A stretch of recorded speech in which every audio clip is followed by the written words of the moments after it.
kids ever got into something that you don't especially really want them to get into? I'm thinking about the time that my 3-year-old got into my very expensive organic mascara and covered every single inch of her face in this black tarry substance. There was that time. There was also the time a couple of months ago when both of our children found our stash of condoms. Not only did they find them, but they tore into them and played with them. Because you know how they look like water balloons? Individually packaged water balloons. Who would not want to play with those? Now, I don't think condoms should be used after they've been opened and played with.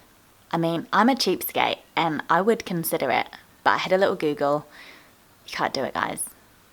If you're definitely done, you do not want to use condoms that have been played with. Okay, just let them keep playing with them. Or put them in the bin. Most people would probably put them in the bin. So, you know, they had fun tossing them around. Then my neighbour came over and was like...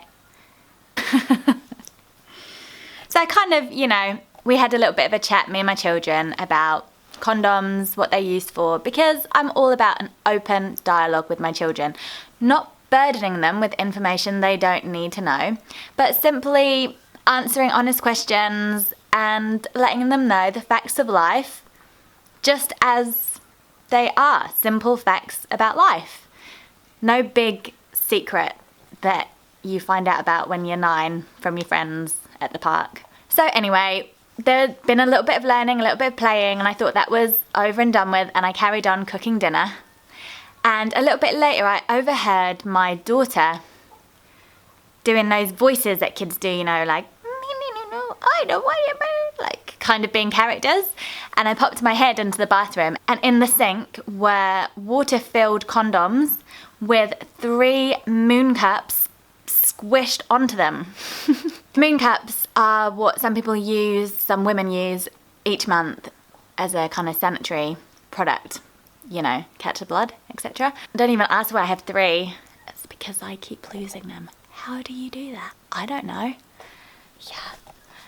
So 3 moon caps on the condoms in the sink, and I say, "What you doing?" And she's like, "These are my babies, and these are their hats." So there you go.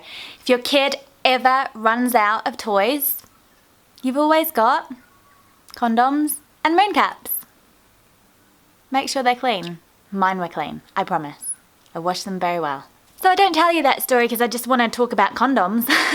I tell you that story because I want to talk about condoms. I do. I want to talk about contraception, why we use condoms, and a big decision that we have got to make in the coming weeks. Now, when I was 14, I went on a pill. I did it because I had bad acne. It was getting me down, and the doctor suggested that I go on a pill. It really did help my acne, so that was cool.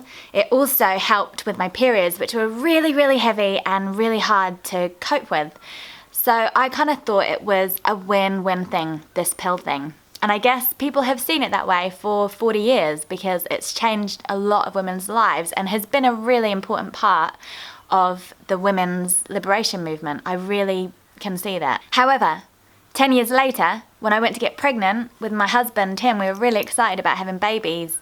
We couldn't get pregnant, and it was 3 of the most heartbreaking years of my life. And there's not really any way of knowing if that was just always going to be hard, or if the fact that I'd been on a pill for 10 years had kind of changed my body and that there was still residual stuff in my system that was stopping me from getting pregnant.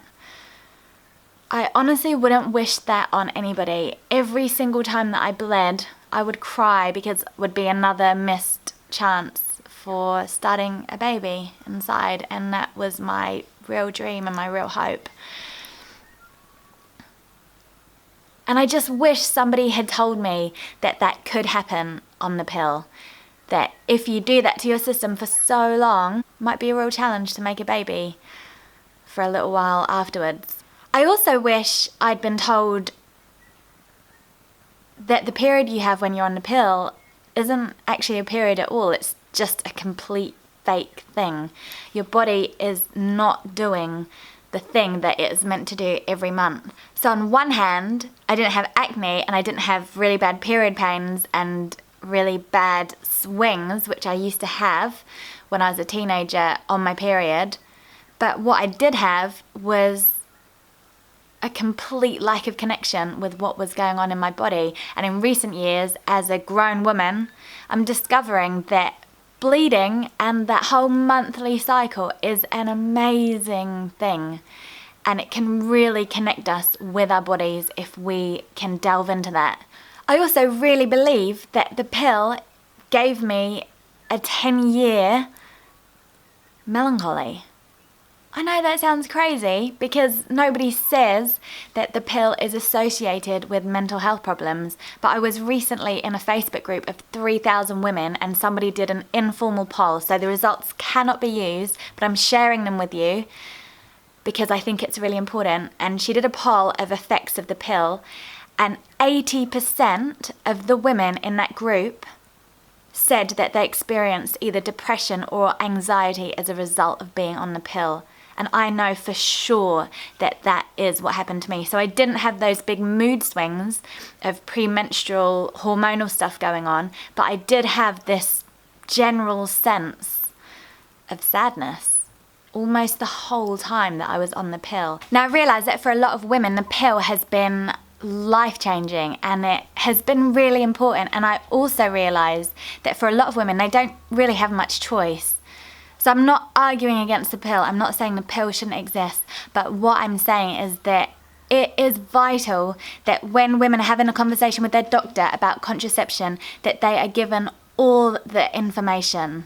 It needs to be about informed choice. That is what I'm calling for.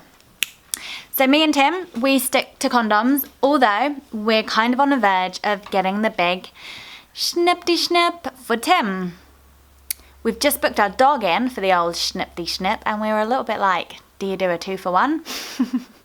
But that is a decision we've got to make, and we can't decide whether to do it or not. I'm a cheapskate, and I kind of hate spending money on condoms, especially when they're just used for water balloon babies. What do you reckon? To snip or not to snip? It's a big deal. We can't make up our minds. We also like the idea of just the kind of freedom and stuff about the snip, you know? That's probably too much information. Okay, come on, share your funny condom stories. We've all got them. Don't forget to like, subscribe, comment. Take care, guys, and keep radical.